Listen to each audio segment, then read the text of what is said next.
झारखंड में अब सबसे बड़ा सवाल यह है कि मुख्यमंत्री हेमंत सोरेन के शपथ लेने के बाद अब मंत्री कौन कौन बनेंगे। यह सवाल जेएमएम और कांग्रेस दोनों ही खेमों में गूंज रहा है और दोनों ही खेमों के विधायक इस बात को लेकर लगातार चर्चा कर रहे हैं कि आखिर किस किस को मौका मिलेगा। क्योंकि देखिए, आलमगीर आलम की जगह इरफान अंसारी का नाम आ रहा है। वहीं अंदर खाने ये भी बातें सामने आ रही हैं कि अगर दीपिका पांडे सिंह का टिकट लोकसभा में काटा गया था तो क्या उन्हें मंत्री पद दिया जाएगा, अगर उन्हें मंत्री पद दिया जाएगा तो किसे हटाया जाएगा। मांग इस बात को लेकर भी हो रही है कि कांग्रेस कोटे के सभी मंत्रियों को बदल दिया जाए। वहीं बड़ा सवाल यह भी है कि अब कल्पना सोरेन भी विधायक हैं और बसंत सोरेन भी विधायक हैं। इससे पहले वो मंत्री भी रह चुके हैं, कई महत्वपूर्ण विभाग उनके पास थे। तो अब चंपई सोरेन का मंत्रिमंडल किसे दिया जाएगा, क्योंकि ये स्पष्ट है कि अब वो मुख्यमंत्री होने के बाद मंत्री नहीं बनेंगे। बसंत सोरेन को अगर उनका मंत्रालय मिलता है तो क्या उनकी जगह कल्पना सोरेन को लाया जाएगा या फिर कोई नया नाम सामने आएगा। लेकिन उससे पहले भी बड़ा सवाल यह है कि जब विश्वास मत परीक्षण होना है तो संसदीय कार्य मंत्री की भूमिका में कौन रहेगा।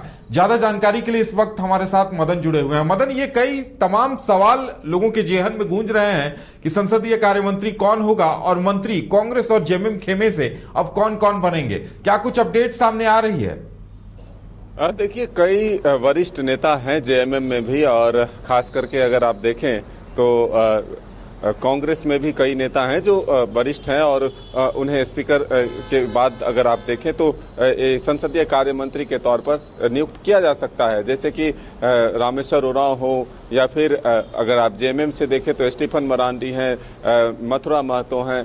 कई ऐसे नाम हैं जो इस पद के लिए योग्य हैं, लेकिन फिलहाल सब कुछ एक तरह से कहें तो खामोश सा है। चर्चाएं बहुत हो रही है, लेकिन सत्ता पक्ष के नेताओं के द्वारा कोई भी बातें नहीं की जा रही है। सिर्फ ये कहा जा रहा है कि इसके लिए अधिकृत हेमंत सोरेन जी हैं जो कि मुख्यमंत्री हैं। मुख्यमंत्री का ये विशेषाधिकार है, वो जिसे चाहेंगे मंत्री के तौर पर अपने टीम में ले सकते हैं, अपने कैबिनेट में शामिल करा सकते हैं। लेकिन सबसे बड़ा सवाल है, क्या जेएमएम के जो पुराने चेहरे हैं मंत्री के तौर पर वही कंटिन्यू करेंगे, क्या कांग्रेस के जो पुराने चेहरे हैं वही कंटिन्यू करेंगे। लेकिन एक सीट जो वैकेंट हुआ है, जो आलमगीर आलम जी का ग्रामीण विकास मंत्री का जो पद है जो खाली हुआ, क्या उसमें सिर्फ इरफान अंसारी के नाम ही सामने आ रहे हैं या फिर और भी कोई दावेदार है कांग्रेस कोटे से, ये देखने वाली बात है। लेकिन फिलहाल यह तय माना जा रहा है कि कल जब विधानसभा के विशेष सत्र से पहले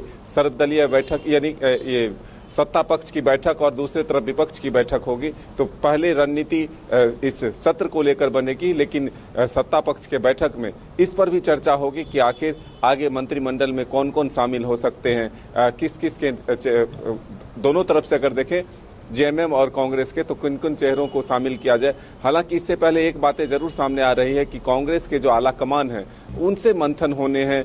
कांग्रेस के आला कमान तय करेंगे कि आप पुराने चेहरों को बदला जाए या फिर किसी एक नए चेहरों को शामिल किया जाए। इस पर संशय जरूर बरकरार है।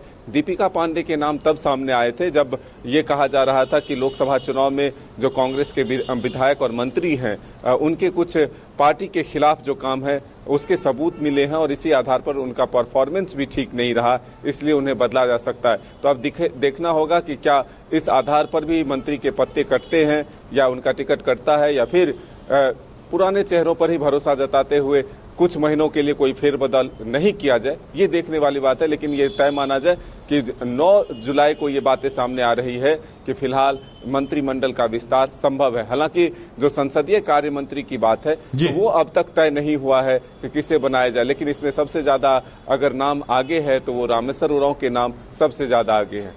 बिल्कुल। और मदन, लगता है कि कहीं न कहीं सरकार को भी इस बात की चिंता है या हेमंत सोरेन को भी इस बात की चिंता है कि कहीं मंत्री चुनने को लेकर विवाद की स्थिति ना आए, क्योंकि कांग्रेस में 1-2 पद खाली हैं और दावेदार कई हैं। जेएमएम में भले अनुशासन की बात है, वहां हर कोई बागी नहीं हो सकता या आवाज नहीं उठा सकता, लेकिन कांग्रेस के विधायक, उनकी महत्वाकांक्षा बार बार बाहर आती रही है।